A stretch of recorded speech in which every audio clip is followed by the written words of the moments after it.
അർദ്ധരാത്രി കഴിഞ്ഞിരിക്കുന്നു. വിശാലമായി കിടക്കുന്ന വനത്തിനുള്ളിലൂടെ കടന്നു പോകുന്ന വനപാതയിലൂടെ ആടിയും കുലുങ്ങിയും ഒരു കാളവണ്ടി റാന്തലിൻ്റെ വെളിച്ചത്തിൽ നീങ്ങി വരികയാണ്. കൂരിരുട്ടിൽ റാന്തലിൻ്റെ വെളിച്ചം മാത്രമാണ് അതിനെ വഴി കാട്ടുന്നത്. ദൂരെയുള്ള ഒരു ഗ്രാമത്തിൽ നിന്നും സാധനങ്ങൾ കയറ്റിക്കൊണ്ട് വരികയായിരുന്നു ആ കാളവണ്ടി. കാളവണ്ടിക്കാരനെ കൂടാതെ ഒരു യാത്രികനും അയാൾക്കൊപ്പം ഉണ്ടായിരുന്നു. അയാൾ പോകുന്ന ആ ഗ്രാമത്തിലേക്ക് ഇറങ്ങുവാൻ വേണ്ടിയായിരുന്നു അദ്ദേഹവും അയാളുടെ കൂടെ കൂടിയത്.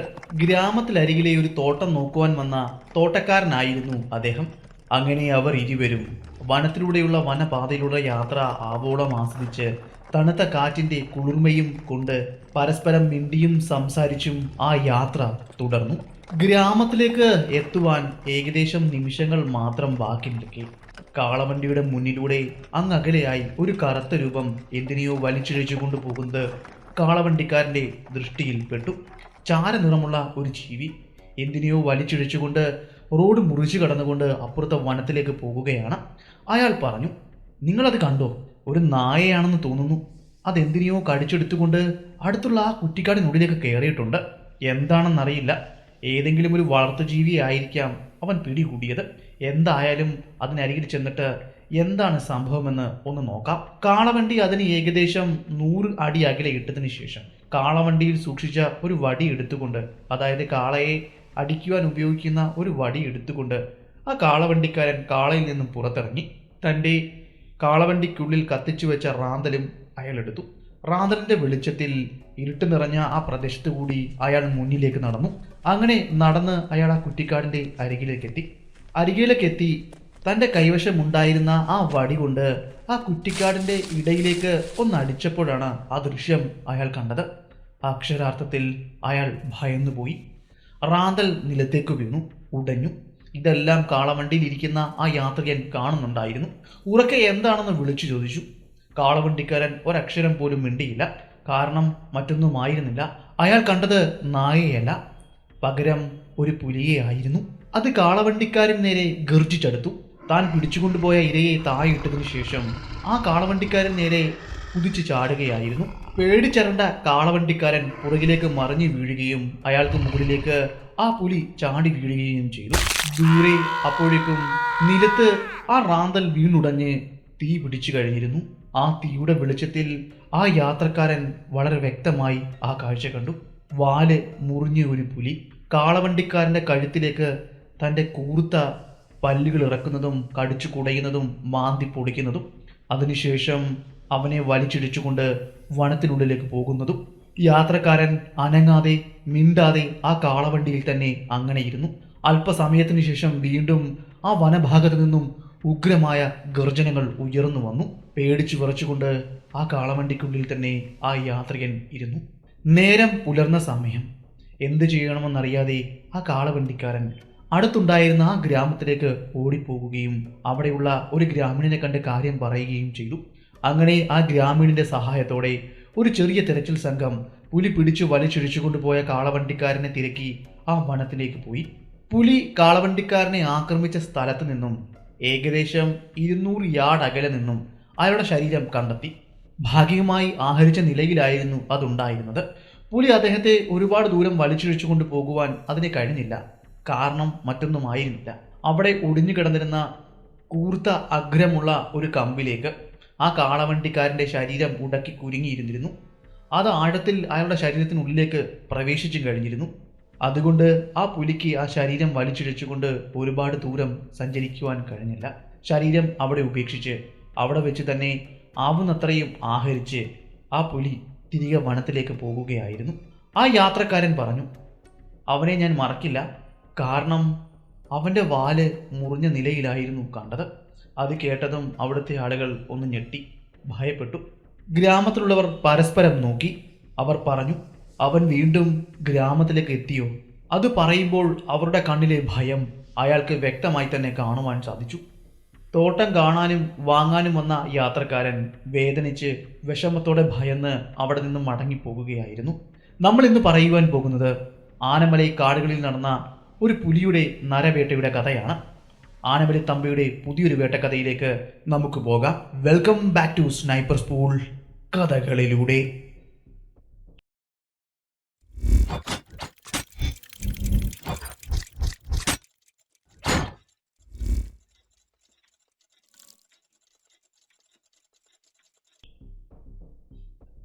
ഏകദേശം ഒരാഴ്ച ആയിട്ടേ ഉണ്ടായിരുന്നുള്ളൂ ഞാൻ എൻ്റെ ബംഗ്ലാവിലേക്ക് തിരിച്ചെത്തിയിട്ട്. കബനി നദിയുടെ തീരത്ത് സ്ഥിതി ചെയ്യുന്ന ഒരു ഗ്രാമത്തിലായിരുന്നു ഇത്രയും കാലം ഞാൻ ചിലവഴിച്ചിരുന്നത്. അവിടുത്തെ ഗ്രാമത്തെ വിറപ്പിച്ചിരുന്ന ഒരു നരഭോജിയായ കടുവയെ പിടികൂടുവാൻ പോയിരിക്കുകയായിരുന്നു ഞാൻ. അതിനെ പിടികൂടി കൊന്നതിന് ശേഷം ഇവിടേക്ക് വന്ന് ഏകദേശം ഒരാഴ്ചക്കാലം വിശ്രമിച്ച് തോട്ടത്തിലെ പണികളെല്ലാം ഒതുക്കി തീർക്കുന്നതിൻ്റെ തിരക്കിലായിരുന്നു ഞാൻ. അങ്ങനെ അന്നത്തെ ദിവസം ഒരു സായന സന്ധ്യയിൽ ബംഗ്ലാവിൻ്റെ മുന്നിലിരുന്നു കൊണ്ട് ഒരു ചായ കുടിക്കുമ്പോഴാണ് ബംഗ്ലാവിൻ്റെ കാര്യങ്ങളെല്ലാം നോക്കുന്ന ഒരു കാര്യസ്ഥൻ എന്നെ ഒരു കത്ത് ഏൽപ്പിക്കുന്നത്. ആ സന്ദേശത്തിലുണ്ടായിരുന്നത് ഇതാണ്: നിങ്ങൾ എത്രയും വേഗം ഞങ്ങളുടെ ഈ ഗ്രാമത്തിലേക്ക് വരണം. ഇതിനോടകം തന്നെ ഏകദേശം 12-14 പേരുടെ ജീവൻ അവൻ എടുത്തിരിക്കുന്നു. ഗ്രാമത്തിലും ആദിവാസി ഊരിലുമായി നിരവധി പേരാണ് നിങ്ങൾക്ക് വേണ്ടി കാത്തിരിക്കുന്നത്. ഇതിനോടകം അവനെ പിടിക്കുവാൻ വേണ്ടി ഞങ്ങളുടെ ഗ്രാമത്തിൽ നിന്നും ഒരു നാടൻ വേട്ടക്കാരൻ പോയിരുന്നു.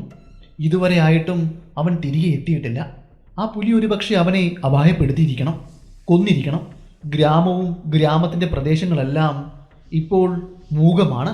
എല്ലാവരും ഭയന്നുകൊണ്ടാണ് ഗ്രാമത്തിൽ ജീവിക്കുന്നത്. രാത്രിയെന്നോ പകലെന്നോ ഇല്ലാതെ ആ പുലി ഗ്രാമത്തിൽ വിഹരിച്ചു നടക്കുന്നു. അതുപോലെ തന്നെ വനത്തിലും ആർക്കും ഒരു കാര്യവും സൂര്യമായി ചെയ്യുവാൻ കഴിയുന്നില്ല. അവനൊന്നിനെയും പേടിയില്ല. മൃഗങ്ങളെന്നോ മനുഷ്യനെന്നോ യാതൊരു വ്യത്യാസവും അവനിലില്ല. എല്ലാത്തിനെയും അവൻ വേട്ടയാടുന്നു. അവൻ്റെ വിഷപ്പടക്കുവാൻ വേണ്ടി മാത്രമാണ് അവൻ വേട്ടയാടുന്നതെന്ന് എനിക്ക് തോന്നുന്നില്ല. കാരണം ആരൊക്കെയാണോ എന്തൊക്കെയാണോ അവൻ്റെ മുന്നിൽ വന്ന് പെടുന്നത് അവയെല്ലാം അവൻ നശിപ്പിക്കുന്നു, കൊലപ്പെടുത്തുന്നു. ഞങ്ങൾക്ക് ഈ ഗ്രാമം ഉപേക്ഷിച്ചു പോകുകയല്ലാതെ മറ്റൊരു മാർഗവുമില്ല. പലരും അതിന് തയ്യാറെടുക്കുക കൂടിയാണ്. ഇനിയും നിങ്ങൾ വേണം ഞങ്ങളെ രക്ഷിക്കുവാൻ. നിങ്ങളിൽ മാത്രമാണ് ഞങ്ങൾക്ക് പ്രതീക്ഷയുള്ളത്. എൻ്റെ പ്രിയ സുഹൃത്തെ, നിങ്ങൾ എത്രയും വേഗം എൻ്റെ അരികിലേക്ക് വരുമെന്ന് ഞാൻ പ്രതീക്ഷിക്കുന്നു. തമ്പിയുടെ ഉറ്റ സുഹൃത്തായ മാരിയപ്പൻ്റെ സന്ദേശമായിരുന്നു അവൻ വന്നിരുന്നത്. സന്ദേശം വായിച്ച ശേഷം നാളെ തന്നെ അവിടേക്ക് പോകുന്നുവെന്ന് ബംഗ്ലാവ് നോക്കി നടത്തുന്ന കാര്യസ്ഥനോട് പറഞ്ഞു. അതിനുശേഷം തൻ്റെ മുറിയിലേക്ക് പോകുകയും തോക്കും മറ്റും തുടയ്ക്കുകയും തൂക്കുകയും ഓയിലിടുകയും എല്ലാം ചെയ്തു. ആവശ്യമായ തിരകൾ തൻ്റെ ബാഗിലേക്ക് നിറച്ചു. ഇവിടെ നിന്നും വലിയ ദൂരമൊന്നുമില്ല ആ ഗ്രാമത്തിലേക്ക് പോകുവാൻ. കൂടിയാൽ 10-15 മൈലുകൾ മാത്രമേ ഉള്ളൂ. 10-15 മൈലുകൾക്കപ്പുറമാണ് ആ ഗ്രാമം സ്ഥിതി ചെയ്യുന്നത്. പക്ഷേ ഒരു പ്രശ്നമുള്ളത്, വനത്തിലൂടെ ഏറെ ദൂരം സഞ്ചരിച്ചെങ്കിൽ മാത്രമേ ആ ഗ്രാമത്തിൽ എത്തിച്ചേരുവാൻ സാധിക്കൂ എന്നുള്ളതാണ്. അതിനാൽ ഈ രാത്രിയിൽ, ഈ സന്ധ്യാസമയത്ത് അല്ലെങ്കിൽ ഈ വൈകുന്നേരത്ത് അവിടേക്ക് പോകുവാൻ സാധിക്കുകയില്ല. നാളെ നേരം വെളുക്കുമ്പോൾ തന്നെ അവിടേക്ക് പുറപ്പെടുമെന്നും അദ്ദേഹം പറഞ്ഞു. അങ്ങനെ പിറ്റേ ദിവസം ഉച്ച കഴിഞ്ഞതോടെ തമ്പി ആ ഗ്രാമത്തിൽ എത്തിച്ചേർന്നു. തൻ്റെ സുഹൃത്തിൻ്റെ കുടിൽ ലക്ഷ്യമാക്കി നടന്നു. മാരിയപ്പൻ്റെ കുടിൽ എത്തിച്ചേർന്ന തമ്പിയെ മാരിയപ്പൻ വേണ്ട പോലെ പരിഗണിക്കുകയും അദ്ദേഹത്തിന് വേണ്ടതെല്ലാം ചെയ്തു കൊടുക്കുകയും ചെയ്തു. തൻ്റെ കുടിലിൽ തന്നെ ഒരു മുറി അദ്ദേഹത്തിന് കൊടുത്തു. വേണ്ട ആഹാരം കൊടുത്തു. സഹായങ്ങളെല്ലാം ചെയ്തു കൊടുത്തു. വൈകുന്നേരമായതോടെ തമ്പിയും മാരിയപ്പനും കൂടി അവിടുത്തെ ഗ്രാമത്തലവനെ പോയി കണ്ടു. അന്ന് രാത്രിയിലത്തെ അത്താഴം അവിടുന്ന് കഴിക്കാമെന്ന് ഗ്രാമത്തലവൻ പറഞ്ഞു. അതോടൊപ്പം അവിടെ നടന്ന സംഭവങ്ങളെപ്പറ്റി നല്ലൊരു വിവരണവും അദ്ദേഹത്തിന് കൊടുക്കുകയും ചെയ്തു. അത് ഇങ്ങനെയാണ്: നമ്മുടെ ഈ ഗ്രാമത്തോട് ചേർന്ന് നിൽക്കുന്ന ഈ വനം, നമ്മുടെ ഈ ഗ്രാമത്തോട് ചേർന്ന് നിൽക്കുന്ന വനം അത് വലിയൊരു വനമാണ്. അതിൻ്റെ വ്യാപ്തി എന്ന് പറയുന്നത് പൊള്ളാച്ചിയിലെ ആനമല കുന്നുകളിലും കോയമ്പത്തൂരിലെ വാൽപ്പാറയിലും അതുപോലെ തമിഴ്നാടിൻ്റെ ഭാഗമായ തിരുപ്പൂർ ജില്ലയിലെ പുതുമലപേട്ടിലുമായി വ്യാപിച്ചു കിടക്കുന്ന ആനമലൈ വനം. ഇപ്പോൾ താങ്കൾക്ക് ഇതിൻ്റെ വ്യാപ്തി എന്തുമാത്രമാണെന്ന് മനസ്സിലായി കാണുമല്ലോ. ആനമലൈ വന്യജീവി സംരക്ഷണ കേന്ദ്രത്തിൻ്റെ വിസ്തീർണം എന്നത് ഏകദേശം 15,000 സ്ക്വയർ കിലോമീറ്റർ വരും. നമ്മുടെ ഈ വനത്തിൻ്റെ ഉള്ളിലായി കുറച്ച് ആദിവാസി ഊരിലെ വിഭാഗക്കാർ താമസിക്കുന്നുണ്ട്. അവരുടെ ആദിവാസി ഗോത്രങ്ങൾ നിൽക്കുന്നുണ്ട്. അങ്ങനെയുള്ള ഗോത്രക്കാർ ഏറ്റവും കൂടുതൽ ആശ്രയിക്കുന്നത് വനത്തെയാണ്. വേട്ടയാടുവാനും കായ്കനികളും കാട്ടുകിഴങ്ങുകളും ശേഖരിക്കുവാനും തേൻ ശേഖരിക്കുവാനുമെല്ലാം അവർ ആശ്രയിക്കുന്നത് ഈ വലിയ വനത്തെയാണ്. അവിടെ ജനിച്ചു വളർന്നവർക്ക് അവരുടെ കൈരേഖ പോലെ ആ വനം തിട്ടവുമാണ്. അങ്ങനെയിരിക്കുന്ന ഒരു ദിവസം ആ വനത്തിൽ അവിടുത്തെ ആളുകൾ ചേർന്ന് മാനിനെ പിടിക്കുവാൻ വേണ്ടി ഒരു കെണി ഒരുക്കി. അവരുടെ കെണി എന്നത് വലിയ മരത്തിലെ വലിയ ശാഖയിലേക്ക് സാമാന്യം വലിപ്പമുള്ള ഒരു തടിക്കഷ്ണം കയറുകളും വള്ളികളും ഉപയോഗിച്ച് കെട്ടും. അതിനുശേഷം അവർ അത് ഉയർത്തും. ആ തടി ഒരു വശത്തേക്ക് വലിച്ചു വെക്കും. കെണി ഒരുക്കി അവർ അവിടെ നിന്ന് പോകുകയും ചെയ്യും. എപ്പോഴാണോ ആ കെണിയിൽ മൃഗം വന്ന് വീഴുന്നത്, അപ്പോൾ അവിടേക്ക് ആ വലിച്ചു വെച്ചിരിക്കുന്ന ആ വലിയ തടി ആഞ്ഞു വന്നടിക്കും. അടിയുടെ ആഘാതത്തിൽ ഒരുപക്ഷെ ആ മൃഗം ഛിന്ന ഭിന്നമായി പോകും. ഇരയുടെ ശരീരത്തിലേക്ക് ആ വലിയ തടി കഷ്ണം വന്ന് ആഞ്ഞടിക്കുകയും അതും മരത്തിൻ്റെ തടിയുമായി വന്ന് ചേരുകയും ചെയ്യും. അപ്പോൾ ചതഞ്ഞു പോവുകയാണ് ചെയ്യുക. അങ്ങനെ ജീവൻ നഷ്ടപ്പെട്ട് കിടക്കുന്ന മാനിനെയോ മറ്റു മൃഗങ്ങളെയോ അവിടെ നിന്നും ആദിവാസി ഊരിലെ ആളുകൾ വന്ന് ശേഖരിച്ച് അവരുടെ ഗ്രാമത്തിലേക്ക് കൊണ്ടുപോകുകയും പങ്കിട്ടെടുക്കുകയും ചെയ്യും. അങ്ങനെ ഒരു അവസരത്തിന് വേണ്ടി, ഒരു മൃഗത്തിന് വേണ്ടി വെച്ച കെണിയാണത്. പിറ്റേന്ന് കാലത്തെ അവിടേക്ക് ചെന്ന് നോക്കിയ അവർ ഞെട്ടിപ്പോയി. കെണിയിൽ ഏതോ ഒരു മൃഗം വീണിരിക്കുന്നു. എന്നാൽ അതിൻ്റെ വാല് കണ്ടതും അവർ ഞെട്ടിപ്പോയി. വാല് മാത്രം അവിടെ അറ്റി വീണ് കിടക്കുന്നു. എടുത്തു നോക്കി, ഇത് ഒരു പുലിയുടെ വാലാണ്. നമ്മൾ വെച്ച കെണിയിൽ വീണത് ഒരു പുലിയാണ്. അവൻ എവിടേക്കാണ് പോയിരിക്കുന്നത്? കുറച്ചു ദൂരം അവർ മുന്നിലേക്ക് നടന്നു, തിരഞ്ഞു. അവർക്ക് കാണുവാൻ സാധിച്ചത് വാല് നഷ്ടപ്പെട്ട പുലിയുടെ പരാക്രമണങ്ങളായിരുന്നു. അവിടെ ഉണ്ടായിരുന്ന വലിയ മരങ്ങളിലും ചെടികളിലുമെല്ലാം അവൻ്റെ നഖം കൊണ്ട് മാന്തുകയും അള്ളിപ്പറക്കുകയും ചെയ്തിരിക്കുന്നു. കുറച്ചുകൂടി മുന്നിലേക്ക് പോയപ്പോൾ അവർക്ക് മറ്റൊരു കാഴ്ചയും കാണുവാനായി. ഒരു മാനിനെ പിച്ചി ചീന്തിയിട്ടിരിക്കുന്ന കാഴ്ച. മാന്തിപ്പറിച്ചും കടിച്ചു പറിച്ചും ഇട്ടിരിക്കുന്നു. അതിൽ നിന്നും ഒരു തുണ്ട് മാംസം പോലും അവൻ ആഹരിച്ചിരുന്നില്ല. എന്നാൽ അതിൽ നിന്നും വ്യക്തവുമാണ് അവൻ്റെ വാല് മുറിഞ്ഞ കോപത്തിന് ഇരയായി തീർന്നതാണ് ആ മാൻ. ശരീരം പിച്ചിപ്പറിച്ച് മാന്തിപ്പറിച്ച് വികൃതമാക്കിയിട്ടിരിക്കുന്നു. ഇത്രയും കാഴ്ചകൾ കണ്ടതോടെ പിന്നെ ഒരു നിമിഷം പോലും അവിടെ നിൽക്കുവാൻ അവർ തയ്യാറായില്ല. എത്രയും വേഗം അവർ അവിടെ നിന്ന് അവരുടെ ഊരിലേക്ക് മടങ്ങുകയാണ് ചെയ്തത്. ഈ സംഭവത്തെപ്പറ്റി മറ്റുള്ളവരോട് പറയുകയും ചെയ്തു. മനുഷ്യനെ ആക്രമിച്ച ആദ്യ സംഭവവും ആ ഊരിൽ തന്നെയാണ് ഉണ്ടാകുന്നത്. ഈ സംഭവങ്ങളെല്ലാം നടന്ന് ഏകദേശം 3 ദിവസങ്ങൾക്കപ്പുറം ആ ഗ്രാമത്തിൽ നിന്നും തേൻ ശേഖരിക്കുവാൻ വേണ്ടി 2 പേർ പുലർച്ചെ തന്നെ വനത്തിനുള്ളിലേക്ക് പോയിരുന്നു. വനത്തിനുള്ളിലൂടെ ഏകദേശം 2 മൈലോളം അവർ സഞ്ചരിച്ചു. 2 മൈലുകൾക്കപ്പുറത്ത് വെച്ച് അവരുടെ കൂട്ടത്തിൽ നിന്നും ഒരാൾ മറ്റൊരു വഴിക്കും മറ്റേയാൾ നേരെയും സഞ്ചരിച്ചു. നേരെ ചെല്ലുമ്പോൾ വലിയൊരു ഇറക്കമുണ്ട്. ആ ഇറക്കം ഇറങ്ങി വീണ്ടും ഏകദേശം 500-400 അടി മുന്നിലേക്ക് വെച്ച് കഴിയുമ്പോൾ അവിടെ ഒരു വലിയൊരു മരമുണ്ടായിരുന്നു. ആ മരത്തിന് മുകളിലേക്ക് കയറുകയും അവിടെ ഉണ്ടായിരുന്ന അത്യാവശ്യം വലിപ്പമുള്ള ഒരു തേനീച്ചക്കൂട് കണ്ടുപിടിക്കുകയും ചെയ്തു.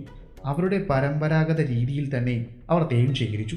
കൈവശമുണ്ടായിരുന്ന പച്ചലകൾ കൂട്ടിയിട്ട് കത്തിച്ച് പുകയുണ്ടാക്കുകയും അവിടെ നിന്നും തേനീച്ചകളെ അകറ്റുകയും അത് മുറിച്ചെടുത്ത് അവരുടെ മുള കൊണ്ടുണ്ടാക്കിയ മുറം പോലെയുള്ള ഒരു കുട്ടയിൽ ശേഖരിക്കുകയും അത് താഴേക്ക് കൊണ്ടുവരികയും ചെയ്തു. അതിനുശേഷം അവരുടെ കൈവശമുണ്ടായ മുള കൊണ്ട് നിർമ്മിച്ച ചെറിയ ചെറിയ സംഭരണികളിലേക്ക് അത് നിറയ്ക്കുകയും ചെയ്തു. അങ്ങനെ വളരെ സന്തോഷപൂർവ്വം അയാൾ തിരികെ നടന്നു അവരുടെ ഗ്രാമത്തിലേക്ക്. അതിനു മുന്നേ 2 മൈലുകൾക്കപ്പുറത്ത് വെച്ച് അയാൾക്കൊപ്പം നടന്നു വന്ന ഒരു സുഹൃത്ത് മറ്റൊരു വഴിയിലേക്ക് പോയി എന്ന് ഞാൻ പറഞ്ഞിരുന്നില്ലേ? അവിടെ അല്പസമയം കാത്തു നിൽക്കേണ്ടതിൻ്റെ ആവശ്യകത ഉണ്ടായിരുന്നു. അവർ ഇരുവരും ഒരുമിച്ചല്ലേ വന്നത്, അതുകൊണ്ട് ഒരുമിച്ച് തന്നെയാണ് പോകുന്നത്. അങ്ങനെ അയാൾക്ക് വേണ്ടിയുള്ള കാത്തിരിപ്പ് അവിടെ തുടർന്നു. അങ്ങനെ തുടർന്നുകൊണ്ടിരിക്കുന്നതിൻ്റെ ഇടയിൽ അവൻ പോയിരിക്കുന്ന വശത്തു നിന്നും വലിയൊരു ഉച്ചത്തിലുള്ള നിലവിളി കേട്ടു. എന്താണ് സംഭവമെന്നറിയില്ല. എന്തായാലും ഇയാൾ നിൽക്കുന്ന സ്ഥലത്തു നിന്നും ഏകദേശം 200-300 യാർഡ് കഷ്ടിച്ച് അകലെ നിന്നുമാണ് ആ ശബ്ദം വരുന്നതെന്ന് അയാൾക്ക് മനസ്സിലായി. അയാൾ വളരെ വേഗം അവിടെ ഉണ്ടായിരുന്ന ഒരു വലിയ മരത്തിലേക്ക് കയറുകയും ദൂരേക്ക് നോക്കി എന്താണ് സംഭവമെന്ന് മനസ്സിലാക്കുകയും ചെയ്തു. മരത്തിന് മുകളിലേക്ക് വലിഞ്ഞു കയറി ആ കാഴ്ച കണ്ട അയാൾ ഞെട്ടിപ്പോയി. ഒരു പുലി തൻ്റെ സുഹൃത്തിനെ ആക്രമിക്കുകയാണ്. അവൻ ജീവന് വേണ്ടി യാചിക്കുകയാണ്, ഉച്ചത്തിൽ നിലവിളിക്കുകയാണ്. ആ പുലിയുടെ പരാക്രമണത്തിനൊടുവിൽ അവൻ്റെ ജീവൻ നഷ്ടമാകുകയും അവനെ കടിച്ചെടുത്തുകൊണ്ട് ആ പുലി അടുത്തുണ്ടായിരുന്ന ഒരു കുറ്റിക്കാടിനുള്ളിലേക്ക് കയറി മറയുകയും ചെയ്തു. നടുക്കുന്ന ഈ കാഴ്ച കണ്ട അവന് എന്ത് ചെയ്യണമെന്ന് യാതൊരു പിടുത്തവും ഉണ്ടായില്ല. അവൻ വളരെ വേഗം മരത്തിൽ നിന്നും താഴേക്ക് ഇറങ്ങുകയും ഗ്രാമം ലക്ഷ്യമാക്കി നടക്കുകയും ചെയ്തു. ഊരിലെത്തിയ അവൻ അവിടെ ഉണ്ടായിരുന്ന ആളുകളോട് സംഭവിച്ചത് പറഞ്ഞു. അവരെയും കൂട്ടി ഒരു സംഘമായി തന്നെ സംഭവം നടന്ന സ്ഥലത്തേക്ക് എത്തി. അവിടെ എത്തി അവർക്ക് അവൻ്റെ ശരീരഭാഗങ്ങൾ കണ്ടെത്തുവാൻ സാധിച്ചില്ല. എന്നാൽ ആ പുലി പിടിച്ചു എന്ന് പറയുന്നത് സത്യമാണെന്ന കാര്യം മനസ്സിലായി. അവൻ ശേഖരിച്ചു കൊണ്ടുവന്ന തേൻ കുടങ്ങൾ അവിടെ കിടക്കുന്നു. അവൻ്റെ ശരീരത്തിൽ നിന്നും ഇറ്റിറ്റി വീണ രക്തപ്പാടുകളും തുണിയുടെ ചോര പുരണ്ട കീറിപ്പറഞ്ഞ ഭാഗങ്ങളും അവിടെ കാണുവാൻ കഴിഞ്ഞു. കുറച്ചു ദൂരം ആ പാടുകളെ പിന്തുടർന്ന് പോയി എങ്കിലും പിന്നീട് അത് മറഞ്ഞു പോയിരിക്കുന്നത് എവിടേക്കാണെന്ന് അവർക്ക് കാണുവാൻ സാധിച്ചില്ല. കാരണം വിശാലമായി കിടക്കുന്ന കുറ്റിക്കാടിനുള്ളിലേക്ക് അവൻ കയറി മറ്റെവിടേക്കോ മറഞ്ഞു പോയിരിക്കുകയാണ് ഇരയും കൊണ്ട്. അങ്ങനെ അവർ ഗ്രാമത്തിലേക്ക് മടങ്ങി എത്തിയപ്പോഴാണ് മറ്റൊരു ആദിവാസി ഊരിലെ ഒരാൾ പറഞ്ഞ് ഇവർ കാര്യങ്ങൾ അറിയുന്നത്. കഴിഞ്ഞ ദിവസം അയാൾ വനത്തിനുള്ളിലേക്ക് പോയപ്പോൾ ഒരു കാഴ്ച കാണുവാൻ ഇടയായി അത്രേ. തേൻ ശേഖരിക്കുവാൻ വേണ്ടി അയാൾ മരത്തിന് മുകളിലേക്ക് കയറിയപ്പോൾ അയാൾക്കരികിലൂടെ ഒരു കാട്ടാന നടന്നു പോകുകയായിരുന്നു. കുറച്ച് ദൂരത്തേക്ക് ചെന്ന് കഴിഞ്ഞപ്പോൾ ആ ആനയുടെ പുറത്തേക്ക് ഒരു പുലി ചാടി വീണു. അതിന് വാലുണ്ടായിരുന്നില്ല. വാല് മുറിഞ്ഞ നിലയിലായിരുന്നു ഉണ്ടായിരുന്നത്. ആനയുടെ പുറത്തേക്ക് ചാടി വീണ പുലി വല്ലാതെ അസ്വസ്ഥനായിരുന്നു. അവൻ്റെ കൂർത്ത നഖങ്ങൾ കൊണ്ടും പല്ലുകൾ കൊണ്ടും ആനയെ മാന്തുകയും കടിക്കുകയും എല്ലാം ചെയ്യുന്നുണ്ടായിരുന്നു. അവസാനം ആന ആ പുലിയെ കുടഞ്ഞ് ദൂരേക്കെറിയുകയും അത് ഓടി അതിൻ്റെ കൂട്ടത്തിലേക്ക് പോകുകയുമാണ് ചെയ്തത്. കൂട്ടത്തിലേക്ക് ഓടിക്കൊണ്ടിരുന്ന ആനയുടെ പുറകെ ആ പുലി പാഞ്ഞു പോകുകയും അവൻ ചാടി മുകളിലേക്ക് കയറുവാൻ പല പ്രാവശ്യവും തുനിയുകയും ചെയ്തു. ആനക്കൂട്ടത്തിലെത്തിയതിന് ശേഷം ആനകളെല്ലാം കൂടി ആ പുലിയെ വിരട്ടി ഓടിക്കുകയായിരുന്നു. ആ കാഴ്ചയ്ക്ക് താൻ ദൃക്സാക്ഷിയെന്നും പറയുകയുണ്ടായി. ഇത്രയും കേട്ടതും അവിടുത്തെ ആളുകൾ ഒരു നിഗമനത്തിൽ എത്തിച്ചേർന്നു. വാല് മുറിഞ്ഞ വേദനയാൽ അവൻ ക്രുദ്ധനായിരിക്കുന്നു. അവന് കോപം ഒരുപാട് അധികരിച്ചിരിക്കുന്നു. അവൻ തികഞ്ഞ ക്രൂരനായിരിക്കുന്നു. മറ്റ് മൃഗങ്ങളുടെ വേദനയിൽ അവൻ സന്തോഷം കണ്ടെത്തുവാൻ തുടങ്ങിയിരിക്കുന്നു. പിന്നീടുള്ള ദിവസങ്ങൾ അതിനടയാളങ്ങളായി കാണിച്ചു. വനത്തിലേക്ക് മേയുവാൻ പോയ പശുക്കൾ, കാട്ടുപോത്തുകൾ, മാനുകൾ എന്നുവേണ്ട അവന് മുന്നിൽപ്പെടുന്ന സർവ്വജീവികളെയും അവൻ ആക്രമിക്കുവാൻ തുടങ്ങി. ആക്രമിക്കുകയും അതിക്രൂരമായി മുറിവേൽപ്പിക്കുകയും കൊല്ലുകയും ചെയ്യുവാനും തുടങ്ങി. പറ്റുന്നവയെ അവൻ ആഹരിക്കുവാനും. ഇത്രയും പറഞ്ഞതും തമ്പി ഇടപെട്ടു. ഇതിനെല്ലാം ദൃക്സാക്ഷികളുണ്ടോ? അയാൾ പറഞ്ഞു, ഉണ്ട്.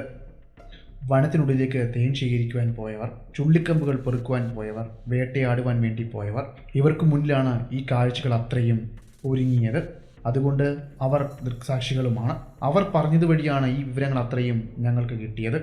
പിന്നെ ഏകദേശം 2-3 ആഴ്ചകൾക്ക് ശേഷമാണ് നമ്മുടെ ഈ ഗ്രാമത്തിൽ ആ പുലിയുടെ ആദ്യ ആക്രമണം റിപ്പോർട്ട് ചെയ്യുന്നത്. അതെങ്ങനെയാണെന്നല്ലേ പറയാം. ഗ്രാമത്തിൽ നിന്നും 2 പേർ വനത്തിനരികിലൂടെ ഒഴുകുന്ന നദിയുടെ തീരത്തേക്ക് മത്സ്യബന്ധനത്തിന് വേണ്ടി പോയിരുന്നു. മീൻ പിടിക്കുവാൻ വേണ്ടി പോയിരുന്നു. എല്ലാ ആഴ്ചയിലും ഒരിക്കൽ ഇവർ ഇരുവരും ആ നദിയുടെ തീരത്തേക്ക് പോകും. അവർ മടങ്ങിയെത്തുക വൈകുന്നേരമാകുമ്പോഴേക്കുമാണ്. അവരുടെ പതിവ് പോലെ തന്നെ അവരുടെ മീൻ പിടിക്കുവാനുള്ള വലയും ചൂണ്ടയും എല്ലാം എടുത്തുകൊണ്ട് വനത്തിനരികിലൂടെ ഒഴുകുന്ന ആ നദിയുടെ തീരത്തേക്ക് പോയി മീനെ പിടിക്കുകയും ചെയ്തു.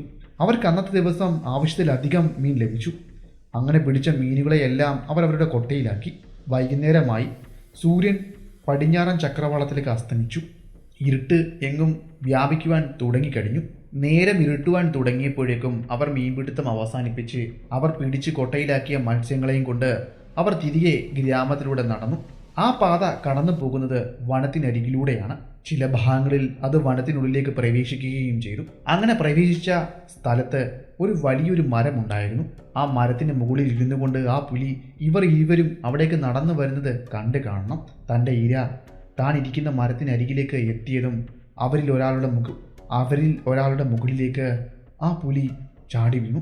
ചാടി വീണ ഉടനെ തന്നെ അവൻ്റെ കൂർത്ത കോമ്പലുകൾ അതിലൊരാളുടെ കഴുത്തിലേക്ക് ഇറക്കുകയും കടിച്ചു കുടയുകയും ഉച്ചത്തിൽ ഗർജിക്കുകയും ചെയ്തു. ആ നടുക്കുന്ന കാഴ്ച തൻ്റെ മുന്നിൽ കണ്ടതും അതിലൊരാൾ തൻ്റെ കൈവശമുണ്ടായിരുന്ന മീൻകൊട്ട താഴെ ഇട്ടതിന് ശേഷം ജീവൻ കൈ പിടിച്ചുകൊണ്ട് ഗ്രാമം ലക്ഷ്യമാക്കി കുതിച്ചോടി. അവൻ്റെ പിന്നാലെയും ആ പുലി പാഞ്ഞു വരികയും പിന്നീട് അവൻ എങ്ങനെയൊക്കെയോ അവിടെ നിന്നും ഓടി രക്ഷപ്പെടുകയും ചെയ്തു. ഏകദേശം 1 മൈലോളം അവൻ ഉച്ചത്തിൽ നിലവിളിച്ചുകൊണ്ടാണ് തൻ്റെ ഗ്രാമത്തിലേക്ക് ഓടിയെത്തിയത്. അവൻ്റെ വലിയ നിലവിളികൾ കേട്ടാണ് ആ ഗ്രാമത്തിലെ ആളുകൾ അവിടേക്ക് എത്തിയത്, സംഭവം എന്താണെന്ന് തിരക്കിയത്. അങ്ങനെ തിരക്കുമ്പോഴാണ് സംഭവം എന്താണെന്ന് അവിടുത്തെ ആളുകൾ അറിയുന്നത്. അക്ഷരാർത്ഥത്തിൽ അവർ ഞെട്ടിപ്പോയി. അതിക്രൂരവും രക്തം മരവിക്കുന്നതുമായ സംഭവമായിരുന്നു അന്ന് അവിടെ അരങ്ങേറിയത്. സംഭവം നടന്ന സ്ഥലത്തേക്ക് ആളുകൾ പോയി. അടുത്തുണ്ടായിരുന്ന ഒരു കുറ്റിക്കാടിന് സമീപത്ത് വെച്ച് പുലി കാൽ ഭാഗം ആഹരിച്ച അവൻ്റെ മൃതശരീരം കണ്ടെത്തി. അവൻ്റെ ശരീരം ആകെ വികൃതമായിരുന്നു. മുഖത്തും നെഞ്ചിലും വയറിലും എല്ലാം ആ പുലിയുടെ കൂർത്ത നഖങ്ങൾ ആഴത്തിലിറങ്ങിയിരുന്നു. രക്തം അവിടെയെല്ലാം ഒലിച്ചിറങ്ങിയിരുന്നു. മുഖം വികൃതമായിരുന്നു. കഴുത്ത് കടിച്ചു മുറിച്ചിരുന്നു. വയറിൻ്റെ ഒരു ഭാഗം അവൻ കടിച്ച് ആഹാരമാക്കിയിരുന്നു. അങ്ങനെയുള്ള ശരീരമാണ് അവർക്ക് കണ്ടെത്തുവാൻ സാധിച്ചത്.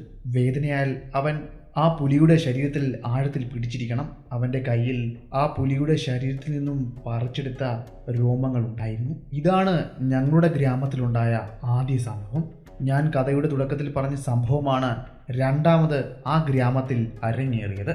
പിന്നെ മൂന്നാമതായി സംഭവിച്ചത് എന്താണെന്ന് ഞാൻ പറഞ്ഞിരുന്നില്ലേ? ഞങ്ങളുടെ നാട്ടിൽ തന്നെ ഒരു നാടൻ വേട്ടക്കാരൻ അവനെ തിരക്കി വനത്തിനുള്ളിലേക്ക് പോയി. പിന്നീട് അവനെയും കാണാതായി. അതെല്ലാം കഴിഞ്ഞതിന് ശേഷം പിന്നെ അവൻ്റെ ആക്രമണം അരങ്ങേറിയത് വനത്തിനുള്ളിലെ ആദിവാസി ഊരിലായിരുന്നു. അവിടെ നിന്നും തേൻ ശേഖരിക്കുവാൻ പോയ മറ്റൊരു യുവാവ് ആഴ്ചകളായിട്ടും തിരിച്ചു വന്നില്ല എന്ന വാർത്തയാണ് പിന്നീട് ഞങ്ങൾക്ക് അറിയുവാൻ സാധിച്ചത്. അവനും ഒരു പക്ഷേ ആ പുലിക്ക് ഇരയായിരിക്കാം. സാർ, നിങ്ങൾ ഞങ്ങളെ സഹായിക്കുമെന്ന് കരുതുന്നു. കാരണം ഇപ്പോൾ തന്നെ അവൻ ഏകദേശം 15 ആളുകളെ അവൻ്റെ ഇരയാക്കി മാറ്റി. ഇങ്ങനെ പോകുകയാണെങ്കിൽ ഞങ്ങൾ ഗ്രാമം വിട്ടു പോകുവാൻ നിർബന്ധിതരാകും. അവർ പറഞ്ഞ കാര്യങ്ങളെല്ലാം വെച്ചുകൊണ്ട് ആ പുലിയുടെ ഒരു സ്വഭാവവും രീതികളുമെല്ലാം ഞാൻ മനസ്സിലാക്കിയെടുത്തു. അവനെ തിരിച്ചറിയുവാൻ പറ്റുന്ന ഏറ്റവും വലിയ അടയാളം എന്നത് അവന് വാലില്ല എന്നത് തന്നെയാണ്. ഗ്രാമത്തലവൻ്റെ കയ്യിൽ നിന്നും ശേഖരിക്കുവാൻ പറ്റുന്നതിലും അധികം വിവരങ്ങൾ ശേഖരിച്ചുകൊണ്ട് മാരിയപ്പൻ്റെ വീട്ടിലേക്ക് തമ്പിയും അയാളുടെ സുഹൃത്തും തിരികെ മടങ്ങി. നേരം പുലർന്നപ്പോൾ തന്നെ മാരിയപ്പനെയും വിളിച്ചുകൊണ്ട് അടുത്തുള്ള ഒരു ചന്തയിലേക്ക് പോകുകയും അവിടെ നിന്നും 3-4 ആടുകളെ മേടിക്കുകയും ചെയ്തു. അതിനെ ഗ്രാമത്തിൻ്റെ പല ഭാഗങ്ങളിലായി കെട്ടിയിട്ടു. അവസാനത്തെ ഒന്നിനെ കെട്ടിയിട്ടത് അവസാനമായി അവൻ്റെ ആക്രമണം നടന്നുവെന്ന് കരുതപ്പെടുന്ന സ്ഥലത്തിന് സമീപത്താണ്. പിന്നെ ഒരു ആടിനെ കെട്ടിയിട്ടത് വെള്ളായിപ്പാളയം കൃഷ്ണപുരം പോകുന്ന പ്രധാന പാതയുടെ അരികിലുള്ള ഒരു മരത്തിലാണ്. തമ്പി ഇരിക്കുവാൻ തീരുമാനിച്ചത് നമ്മൾ പറഞ്ഞിരുന്നില്ലോ, ഒരു കാളവണ്ടിയെ ആക്രമിച്ച കാര്യം. കാളവണ്ടിയെ ആക്രമിച്ചു എന്ന് പറയപ്പെടുന്ന സ്ഥലത്തിന് അരികിലുണ്ടായിരുന്ന ഒരു വലിയ മരത്തിലാണ് തമ്പി തൻ്റെ താൽക്കാലികമായ മച്ചാൽ കെട്ടിയത്. അവിടെ നിന്നും ഏകദേശം കുറച്ചു മാറിയാണ് ആടിനെ കെട്ടിയിട്ടത്. അതും വെളുത്ത നിറമുള്ള ഒരാടിനെയാണ് അവിടെ കെട്ടിയിട്ടത്, ഏതിരുട്ടിലും കാണുവാൻ വേണ്ടി. താൻ എതിർക്കുവാൻ പോകുന്നത് ഒരു പുലിയെയാണെന്നുള്ള കാര്യം അദ്ദേഹത്തിന് നല്ല പോലെ അറിയാമായിരുന്നു. അതുകൊണ്ട് തന്നെ തമ്പിയുടെ നിർദ്ദേശപ്രകാരം 1.5 അടി പൊക്കത്തിൽ ആ മരത്തിൽ മുഴുവനും മുള്ളുകളുള്ള വള്ളിച്ചെടികളും കൂർത്ത കമ്പികളും കൂർത്ത മുള്ളുകൾ അടിച്ചു കയറ്റിയ തടിക്കഷ്ണങ്ങളും വെച്ച് കെട്ടി. ഒരു കാരണവശാലും ആ പുലിക്ക് ഈ മരത്തിലേക്ക് കയറുവാൻ പറ്റാത്ത രീതിയിൽ ആ മരത്തെ സംരക്ഷിച്ചു നിർത്തി. അതിന് കാരണം മറ്റൊന്നുമല്ല, കടുവകളെ പോലെയല്ല പുലികൾ. അവയ്ക്ക് നല്ല പോലെ മരത്തിലേക്ക് വലിഞ്ഞു കയറുവാൻ സാധിക്കും. തമ്പിയെ ദൂരെ നിന്നും അവ കണ്ടു കഴിഞ്ഞാൽ അവയ്ക്ക് നിഷ്പ്രയാസം അവനെ കൊലപ്പെടുത്തുവാൻ സാധിക്കും, അവൻ്റെ ഇരയാക്കി മാറ്റുവാൻ സാധിക്കും. അങ്ങനെ ഉണ്ടാവാതിരിക്കുവാൻ വേണ്ടിയാണ് ഇങ്ങനെ ചെയ്തത്. തമ്പിയിരിക്കുന്ന മരത്തിനും ആടിനെ കെട്ടിയിരിക്കുന്ന മരത്തിനും നടുവിലൂടെ ഒരു പാത കടന്നു പോകുന്നുണ്ട്. ആ പാതയുടെ അരികിലൂടെയാണ് വനം കടന്നു പോകുന്നത്. അതിനരികിലുള്ള ഒരു മരത്തിലാണ് ആടിനെ കെട്ടിയിരിക്കുന്നത്. തമ്പി പറഞ്ഞതനുസരിച്ച് അവിടേക്ക് വന്ന ആളുകളെല്ലാം തന്നെ തിരികെ ഗ്രാമത്തിലെ അവരുടെ കുടിലുകളിലേക്ക് മടങ്ങി.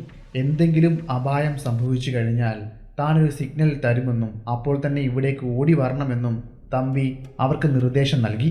സമയം പതിയെ മുന്നിലേക്ക് നീങ്ങി. സൂര്യൻ പടിഞ്ഞാറൻ ചക്രവാളത്തിലേക്ക് അസ്തമിച്ചു. വനം നിശബ്ദമായി, ഗ്രാമം നിശബ്ദമായി. കാടിൻ്റെതായ നിശബ്ദത, ചീവീടുകളുടെയും പക്ഷികളുടെയും ശബ്ദം അവിടെ ഉയർന്നു കേൾക്കുവാൻ സാധിക്കുമായിരുന്നു. പിന്നീട് അതും ശാന്തമായി. ചീവീടുകളുടെ ശബ്ദം മാത്രമായി അവിടെ നിലനിന്നു. ഇടയ്ക്കിടയ്ക്ക് വനത്തിനുള്ളിൽ നിന്നും പല മൃഗങ്ങളുടെയും ശബ്ദം കേൾക്കുവാൻ സാധിക്കുമായിരുന്നു. കുറുക്കന്മാർ ഓരിയിടുന്നതിൻ്റെയും കേഴമാൻ കരയുന്നതിൻ്റെയും എല്ലാം ശബ്ദം. നല്ല നിലാവുള്ള രാത്രിയായിരുന്നു അത്. നിലാവിൻ്റെ വെളിച്ചത്തിൽ അങ്ങ് ദൂരെ കെട്ടിയിരിക്കുന്ന ആ വെളുത്ത നിറമുള്ള ആടിനെ അവ്യക്തമെങ്കിലും കാണുവാൻ സാധിക്കുമായിരുന്നു.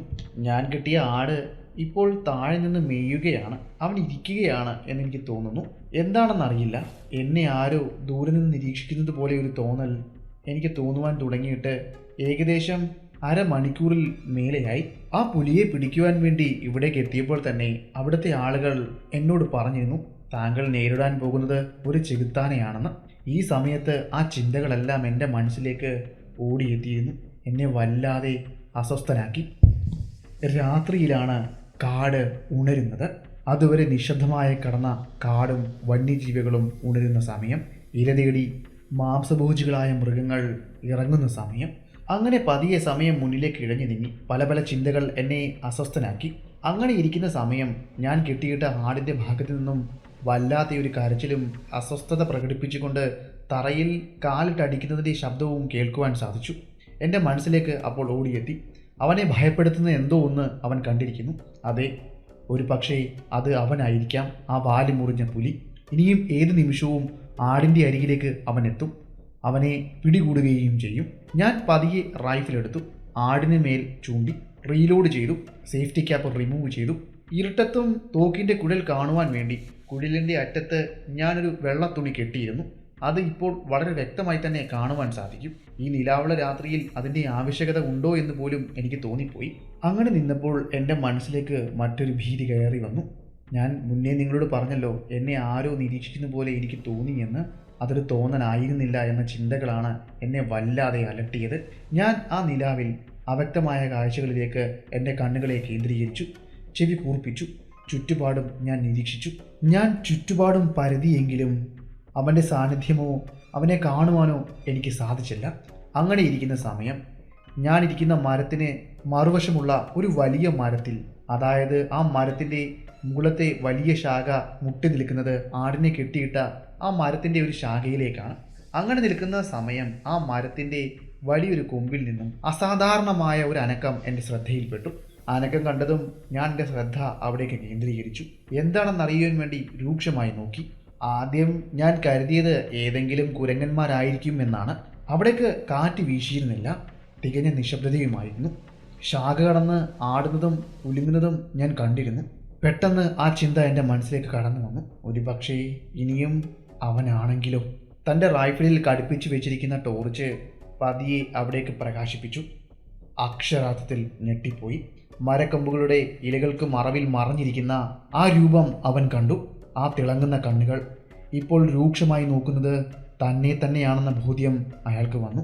മനസ്സിലേക്ക് ഭയം പെട്ടെന്ന് ഇരച്ചു കയറി വരുവാൻ തുടങ്ങി. പതിയെ തൻ്റെ തോക്കിൻ്റെ കാഞ്ചിയിലേക്ക് വിരൽ വയ്ക്കുവാൻ തുടങ്ങിയ സമയം ആടിനെ കെട്ടിയിട്ട മരത്തിലേക്ക് ആ പുലി എടുത്തു ചാടി. മരക്കൊമ്പ് വല്ലാതെ ആടി ഉലഞ്ഞു. പെട്ടെന്ന് അവനെ കാണാതായി. ടോർച്ചിൻ്റെ പ്രകാശം ആടിനെ കെട്ടിയ മരത്തിലേക്ക് പതിപ്പിച്ചു. അവനെ തിരയുവാൻ തുടങ്ങി. അപ്പോഴേക്കും താഴെ കെട്ടിയിരുന്ന ആടിൻ്റെ നിലവിളി ഉയർന്നു. സെക്കൻഡുകൾ വ്യത്യാസത്തിൽ അവിടേക്ക് കുതിച്ചു ചാടിയ ആ പുലി വീണ്ടും ആടിന് മുകളിലേക്ക് കുതിച്ചു ചാടുകയും ആടിനെ കടിച്ചു കുടഞ്ഞു കൊല്ലുകയും ചെയ്തു. എപ്പോഴാണോ ഞാൻ അവിടേക്ക് എൻ്റെ ടോർച്ച് പ്രകാശിപ്പിച്ചത്, ഉച്ചത്തിൽ ഗർജിച്ചുകൊണ്ട് അവൻ ഞാനിരുന്ന മരത്തിനരികിലേക്ക് പാഞ്ഞു വന്നു. മരത്തിൻ്റെ അരികിലേക്ക് പാഞ്ഞു വന്ന് അവൻ കുതിച്ചു മരത്തിലേക്ക് ചാടി കയറുവാൻ ഒരു ശ്രമം നടത്തി. മരത്തിൽ ചുറ്റിവെച്ചിരുന്ന കൂർത്ത കമ്പുകളും മുള്ളുകളും കമ്പികളുമെല്ലാം ആ പുലിയുടെ ശരീരത്തിലേക്കും മുൻകാലിലേക്കും പിൻകാലിലേക്കും തറച്ചു കയറി. ചാടിയ പോലെ തന്നെ അവൻ തിരിച്ച് പുറകോട്ട് ചാടുകയും താഴെ കിടന്ന് ഒന്ന് പിടയുകയും ചെയ്തു. അവൻ്റെ ശരീരത്തിൽ നിന്നും രക്തം ഒടിക്കുവാനും തുടങ്ങി. എന്നിട്ടും വിടാതെ അവൻ മരത്തിനു ചുറ്റും 2-3 പ്രാവശ്യം ഒന്ന് വലം വെച്ചു. അവിടെ വെച്ച് അവനെ വെടിവെച്ച് കൊല്ലുവാൻ ഞാൻ ഒരു ശ്രമം നടത്തിയെങ്കിലും അത് വിജയം കണ്ടില്ല. എങ്കിലും ഞാൻ ആ പുലിയെ വ്യക്തമായി തന്നെ കണ്ടു. വാല് മുറിഞ്ഞ് അവൻ ഞാനിരിക്കുന്ന മരത്തിന് ചുറ്റും പ്രദക്ഷിണം വയ്ക്കുകയാണ്. ഇപ്പോൾ അവൻ ആഗ്രഹിക്കുന്നത് എൻ്റെ പച്ച മാംസമാണ്. അവൻ കൊതിയോടെ എന്നെ തന്നെ നോക്കുകയാണെന്നും എനിക്ക് തോന്നിപ്പോയി. തൻ്റെ പ്രതീക്ഷകൾ വിടാതെ വീണ്ടും വീണ്ടും ആ പുലി ആ മരത്തിലേക്ക് ചാടിക്കയറുവാൻ ശ്രമങ്ങൾ നടത്തി. എന്നാൽ ആ ശ്രമങ്ങളെയെല്ലാം വിഫലമാക്കിയത് അവിടെ ചുറ്റിവെച്ചിരിക്കുന്ന കൂർത്ത കമ്പുകളും മുള്ളുകളുമെല്ലാമാണ്. അങ്ങനെ ഒരു തവണ അവൻ മരത്തിന് മുകളിലേക്ക് ചാടിക്കയറുവാൻ തുനിഞ്ഞ സമയം മരത്തിലിരുന്നു കൊണ്ട് ഞാൻ എൻ്റെ കാലുകൾ തടിയിലേക്ക് കോർത്തു വെച്ച് ഒന്ന് ചരിഞ്ഞ് ഒട്ടും സുഖകരമല്ലാത്ത ഒരു പൊസിഷൻ പിടിച്ചുകൊണ്ട് ഒരു ഷോട്ട് തീർത്തു. അതുവരെ അവൻ്റെ കുസൃതികളെല്ലാം കണ്ട് രസിക്കുകയായിരുന്നു ഞാൻ. എന്നാൽ ഇത്തവണ ഞാൻ ഉതിർത്ത തിര ഒട്ടും സുഖകരമല്ലാത്ത പൊസിഷനിലായിരുന്നത് കൊണ്ട് അവൻ്റെ പുറത്തേക്കാണ് വന്ന് തറച്ചു കയറിയത്. വെടിയുടെ ശബ്ദവും തിര തറച്ചു കയറിയ വേദനയും അവനെ വല്ലാതെ ഭ്രാന്തമായി ഭയപ്പെടുത്തി കാണണം. അവൻ നിലത്ത് കടന്ന് പിടഞ്ഞു ഉച്ചത്തിൽ ഗർജിച്ചുകൊണ്ട് വനത്തിനുള്ളിലേക്ക് പാഞ്ഞോടി.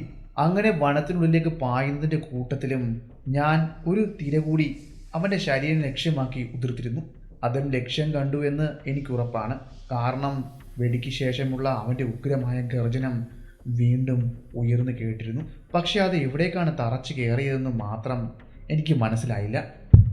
അങ്ങനെ വനത്തിനുള്ളിലേക്ക് കയറിപ്പോയ അവൻ്റെ ഉരൾച്ചയും അലർച്ചയും ദൂരേക്ക് അകന്നകന്ന് പോകുന്നത് എനിക്ക് കേൾക്കുവാനും മനസ്സിലാക്കുവാനും സാധിച്ചു.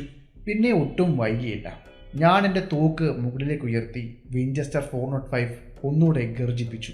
ശബ്ദം കേട്ട് കുറച്ച് സമയത്തിന് ശേഷം മാരിയപ്പയും കൂട്ടരും അവിടെ കൂടിയെത്തുകയും മരത്തിൽ ചുറ്റിയിരുന്ന മുള്ളുകളും കമ്പുകളുമെല്ലാം അഴിച്ചു മാറ്റി എന്നെ താഴേക്ക് ഇറക്കുകയും ചെയ്തു. അവർ കെട്ടിയിരുന്ന ആട് ചത്ത അവസ്ഥയിൽ അവിടെ തന്നെ കിടക്കുന്നത് കാണുവാൻ സാധിച്ചു. അവിടേക്ക് എത്തിയ ആളുകളോട് പറഞ്ഞു, അവൻ്റെ ശരീരത്ത് ഞാൻ 2 തിരകൾ പായിച്ച് കയറ്റി. അവൻ വനത്തിനുള്ളിലേക്ക് ഓടിപ്പോയിരിക്കുന്നു. എവിടേക്കാണെന്നറിയില്ല. വെടികൊണ്ട മൃഗമാണ്. അവൻ എങ്ങനെ പ്രതികരിക്കുമെന്നും അറിയില്ല. ഈ രാത്രിയിൽ അവനെ പിന്തുടർന്ന് പോകണ്ട. നാളെ നേരം പുലരുമ്പോൾ ഒരു സംഘം ആളുകളുമായി അവനെ അന്വേഷിച്ച് വനത്തിനുള്ളിലേക്ക് പോകാം. ഒരു പക്ഷേ അതിനോടകം തന്നെ അവൻ എവിടെയെങ്കിലും ചത്തു വീണിരിക്കും. തമ്പിയും അവിടേക്കെത്തിയ ആളുകളും ഗ്രാമത്തിനുള്ളിലേക്ക് മടങ്ങി. നേരം പുലർന്നപ്പോൾ തന്നെ മാരിയപ്പൻ ഒരു സംഘം ആളുകളെയും കൊണ്ട് വീടിന് പുറത്ത് ഞാൻ എഴുന്നേൽക്കുന്നതും കാത്തു നിന്നു. ഞാൻ എഴുന്നേറ്റ ഉടനെ തന്നെ എൻ്റെ വിഞ്ചസ്റ്റർ 405 എടുത്തുകൊണ്ട് ഞങ്ങൾ ഒരുമിച്ച് ആ വനത്തിലേക്ക് പോയി. തലേന്ന് രാത്രിയിൽ അവനെ വെടിവെച്ച സ്ഥലത്തേക്ക് തന്നെയാണ് എത്തിയത്. അവിടെ നിന്നും രക്തപ്പാടുകളും മറ്റടയാളങ്ങളും പിന്തുടർന്നുകൊണ്ട് വനത്തിനുള്ളിലേക്ക് അവനെ തേടി നടന്നു. ഏകദേശം 1.5 മൈലോളം ഞങ്ങൾ സഞ്ചരിച്ചു. താഴ്ചയും ഇറക്കവും എല്ലാം ഇറങ്ങി ഞങ്ങൾ അവസാനം എത്തിച്ചേർന്നത് ഒരു താഴ്വരയിലേക്കായിരുന്നു. ഞങ്ങൾ അവിടേക്ക് എത്തിയപ്പോൾ ഞങ്ങൾക്ക് വളരെ വ്യക്തമായി തന്നെ ആ കാഴ്ചകൾ കാണുവാൻ സാധിച്ചു. കുത്തനെയുള്ള താഴ്വാരത്തിലേക്കുള്ള ഇറക്കത്തിലെ പുല്ലുകൾ വകഞ്ഞു മാറ്റിയാണ് ആ രക്തപ്പാടുകൾ നീണ്ടുപോകുന്നത്. പുല്ലുകൾക്ക് ഇടയിലും പുല്ലിലുമെല്ലാം അവൻ്റെ രക്തം പറ്റിപ്പിടിച്ചത് ഞങ്ങൾക്ക് കാണുവാൻ സാധിച്ചു. അതിൽ നിന്നും ഒരു കാര്യം മനസ്സിലായി. നല്ല ആഴത്തിലുള്ള മുറിവുകൾ തന്നെയാണ് എനിക്ക് അവന് സമ്മാനിക്കുവാൻ കഴിഞ്ഞതെന്ന്. അങ്ങനെ ഞങ്ങൾ സഞ്ചരിച്ച് ഏകദേശം ഗ്രാമത്തിൽ നിന്നും 2 മൈലുകൾക്കപ്പുറം എത്തിക്കാണണം. താഴ്വാരയിലെ ഒരു വലിയ മരത്തിന് ചുവട്ടിൽ രക്തം തളം കെട്ടി പറ്റിയ പാട് കാണുവാൻ സാധിച്ചു. തലേന്ന് രാത്രിയിൽ ഒരു പക്ഷേ വെടികൊണ്ടതിന് ശേഷം അവൻ ഇവിടെ ആയിരിക്കാം വിശ്രമിച്ചത്. അപ്പോൾ അവൻ്റെ ശരീരത്തിൽ നിന്നും ഒലിച്ചിറങ്ങിയ രക്തമായിരിക്കാം ഇത് എന്ന നിഗമനത്തിൽ ഞങ്ങൾ എത്തിച്ചേർന്നു. ഇതിനർത്ഥം അവനിപ്പോൾ മരിച്ചില്ല എങ്കിൽ പോലും തികച്ചും അവശനായിരിക്കാം. പതിയെ ഞാൻ ആ രക്തം പരിശോധിച്ചു. അതിൽ നിന്നും എനിക്കൊരു കാര്യം മനസ്സിലായി. കുറച്ച് സമയം മുന്നേ ആയിരിക്കാം അവൻ ഇവിടെ നിന്നും എഴുന്നേറ്റ് പോയി. ചുറ്റുപാടും ഒന്നുകൂടി തിരിഞ്ഞു. അവൻ പോയ പാട് ഒന്നുകൂടി പരിശോധിച്ചു. അവിടേക്ക് അമർന്ന പുല്ലുകൾ എഴുന്നേറ്റ് വരുന്നേ ഉള്ളൂ. രക്തം അതിലെല്ലാം പറ്റിയിരിക്കുന്നു. ഇനിയും ഇത്രയും ആളുകളെയും കൊണ്ട് അവനെ പിന്തുടർന്ന് പോയാൽ ഒരു പക്ഷേ അവൻ രക്ഷപ്പെട്ടേക്കാം. അല്ലെങ്കിൽ അവൻ ആക്രമിക്കുമ്പോൾ ആരുടെയെങ്കിലും ജീവൻ പോയേക്കാം. അതിന് ഇനിയും ഇടവരുത്തണ്ട. അതുകൊണ്ട് അവരെയെല്ലാം ഇവിടെ നിർത്തിയതിന് ശേഷം പിന്നീടുള്ള യാത്ര ഞാൻ ഒറ്റയ്ക്കായിരുന്നു മുന്നിലേക്ക് നയിച്ചത്. അവരോട് അവിടെ ഉണ്ടായിരുന്ന ഒരു വലിയ മരത്തിന് ചുവട്ടിൽ എന്നെ കാത്തിരിക്കുവാൻ പറഞ്ഞതിന് ശേഷം ഞാൻ വനത്തിനുള്ളിലേക്ക് അവൻ്റെ കാൽപ്പാടുകളെ പിന്തുടർന്ന് നടന്നു കയറി. കുറച്ചു ദൂരം മുന്നിലേക്ക് ചെന്നപ്പോഴേക്കും ഞാൻ എൻ്റെ റൈഫിൾ എടുത്ത് തോളിലേക്ക് വെച്ചു. ഇനിയും ഏത് നിമിഷവും അവനെ കണ്ടുമുട്ടിയേക്കാം എന്ന ചിന്ത എന്നെ വല്ലാതെ അസ്വസ്ഥമാക്കി.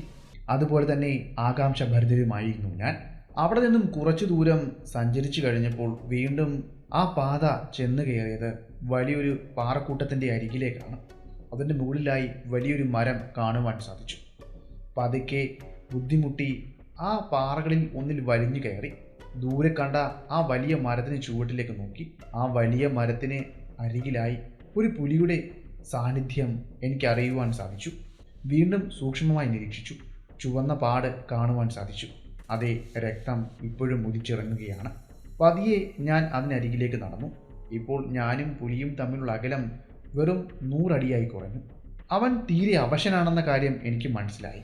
അവൻ അവശനാണെങ്കിലും ഉള്ള ആരോഗ്യം വീണ്ടെടുത്തുകൊണ്ട് അവനൊരു ആക്രമണത്തിന് കൂപ്പ് കൂട്ടിയേക്കാം എന്ന ഒരു ചിന്ത എന്നിലുണ്ടായിരുന്നു. അതുകൊണ്ട് തന്നെ ഞാൻ എൻ്റെ കാഞ്ചിയിൽ വിരൽ വെച്ചുകൊണ്ടാണ് മുന്നിലേക്ക് നീങ്ങിയത്. ഞാൻ അടുത്തേക്ക് വരുന്നതെല്ലാം അവൻ അറിഞ്ഞിരിക്കണം.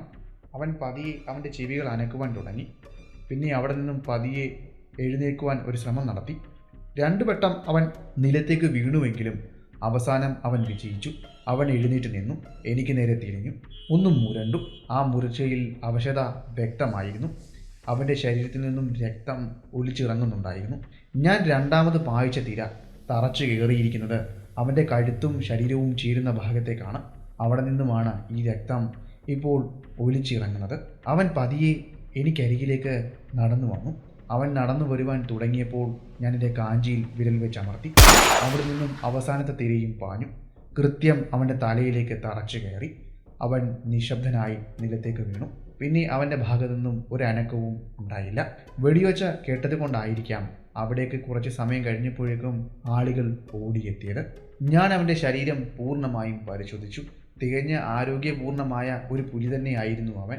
അവൻ്റെ വാല് പൂർണ്ണമായും തന്നെ നഷ്ടപ്പെട്ടിരുന്നു. ചിലപ്പോൾ ദേഷ്യമായിരിക്കാം അവൻ മനുഷ്യർക്കുമേൽ തീർത്തത്.